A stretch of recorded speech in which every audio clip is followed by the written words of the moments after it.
প্রতিটি বাচ্চা অনেকটা খুশি, তারা হাতে হাতে ডিম পেয়েছে। জাস্ট ওয়াও, সবাই কিন্তু অনেকটা খুশি।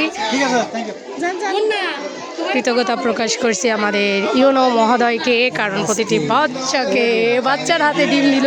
এই যে আমাদের রফিক স্যারও খুব বেশ খুশি। ডিম কই স্যার আপনার হাতে? এই দেখুন ডিম। খুবই একটা দিন উপভোগ করলাম আমাদের বাচ্চাদের সঙ্গে, কারণ এমন একটা দিন এই প্রথম আমাদের জন্য। জাস্ট কেমন লাগছে তোমাদের? ভালো লাগছে ডিম পেয়ে? খুব, হ্যাঁ ডিম পেয়ে ভালো লাগছে না? এই বলেন তাই মুখে সবাই কিন্তু অনেক খুশি। এই দেখুন উত্তেজনা দেখুন ওদের, বেশ খুশি ডিম পেয়ে।